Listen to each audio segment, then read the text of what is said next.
Qual outra novidade criada? O sistema eleitoral. Nas eleições durante o Império, no Império só existia eleição para deputado e senador.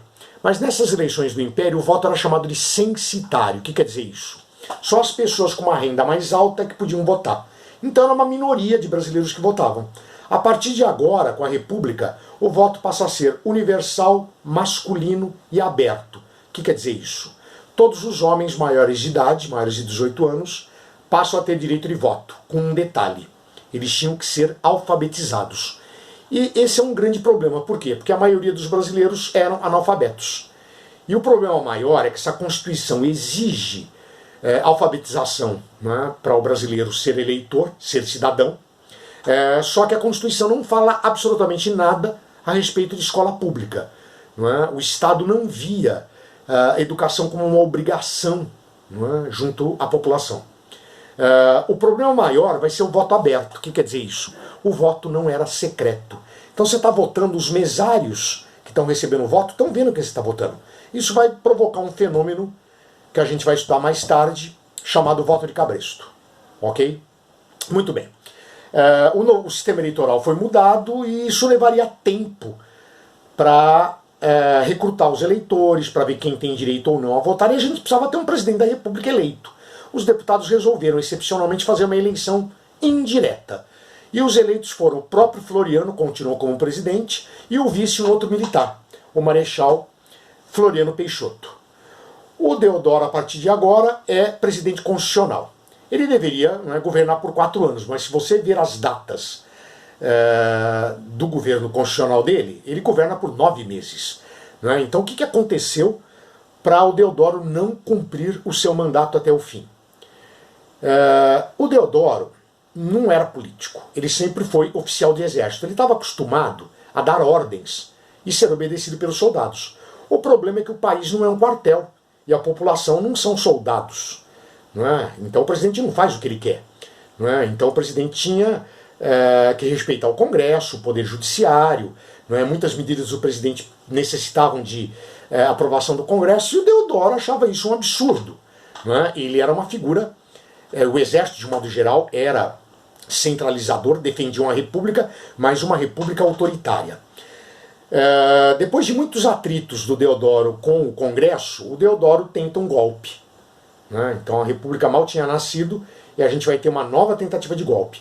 Em novembro de 1891, o Deodoro tenta fechar o Congresso. Né? Só que não deu certo. Por quê? Um grupo que tinha muita influência durante o Império, né, e agora se sentia marginalizado, jogado às traças, era a Marinha de Guerra. Oficiais da Marinha, sob o comando do almirante Custódio de Melo, cercam a cidade do Rio de Janeiro com navios de guerra e ameaçam bombardear a capital caso Deodoro da Fonseca não renunciasse. Deodoro renuncia e assume o vice, Floriano Peixoto. Mas o problema é que a Constituição não permitia que o vice governasse. A Constituição dizia que o vice só poderia governar e terminar o mandato do presidente afastado caso o mandato estivesse pela metade. E não estava. Metade seriam 2 anos. O Deodoro só governou 9 meses. Então o Floriano deveria convocar novas eleições. Entra mês, sai mês e nada do Floriano convocar novas eleições. Ele, com o apoio do Partido Republicano Paulista, dos cafeicultores de São Paulo, ele continuava governando como presidente como se nada tivesse acontecido. Vamos ter um novo problema. De novo com a Marinha. A Marinha de Guerra, os comandantes da Marinha, os almirantes pensaram: quem derrubou um presidente, derruba 2. De novo, a capital é cercada. O almirante Custódio de Melo e o almirante Saldanha da Gama mandam um recado para o Floriano. Ou ele deixa a presidência imediatamente, ou o Rio de Janeiro seria bombardeado. Era a revolta da Armada. O problema é que Floriano não era Deodoro. Floriano não renunciou. Floriano ordenou que tropas do exército subissem nos morros do Rio de Janeiro e começassem a bombardear os navios rebeldes. Por meses, a capital do país vai ser palco de uma rebelião armada. Então você percebe que a República começou extremamente agitada. Não bastasse essa rebelião, nós vamos ter uma outra lá no Rio Grande do Sul.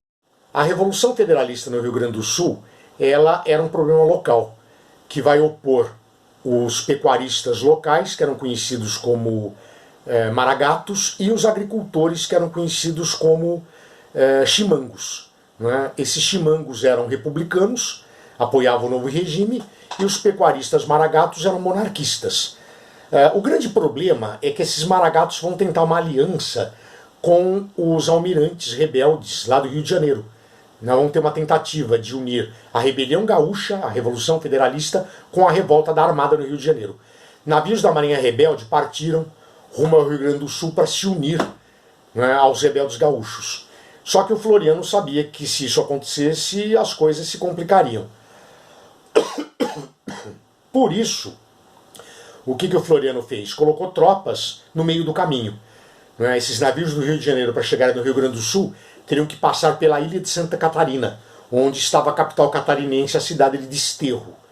Não é? Ali nós vamos ter uma sangrenta batalha, a cidade ficou completamente destruída, mas a marinha de guerra foi detida e os almirantes só não foram presos porque eles conseguiram se refugiar num navio português e fugiram para a Europa. O Floriano Peixoto, como presidente da República, liberou verbas para reconstruir a capital catarinense e resolveu rebatizar a capital de Santa Catarina com o nome dele. Daí o nome da capital de Santa Catarina ser Florianópolis. Por conta de todos esses problemas, a gente percebe que a República não estava ainda consolidada. Essa consolidação só vai acontecer no final do governo do Floriano Peixoto, quando ele convoca novas eleições, a primeira eleição direta para presidente, e nós vamos ter um cafeicultor aqui de São Paulo, chamado Prudente de Moraes, eleito presidente da República. Pelo fato do Deodoro da Fonseca ter enfrentado com mão de ferro todos os seus inimigos, ele entrou para a história com o apelido de Marechal de Ferro, e ele se tornou, na prática, o consolidador da República Brasileira. Na próxima aula a gente vai falar sobre como é que funcionava a política na República Velha. Eu quero agora que vocês peguem a apostila de vocês e façam os exercícios da tarefa número 6 na página 71, 72, ok? Não precisa postar a resolução e amanhã eu vou estar postando para vocês a resolução, né, dessas questões. E qualquer dúvida que vocês tiverem, é só entrar no plantão. Falou, galerinha. Beijão. Até a próxima.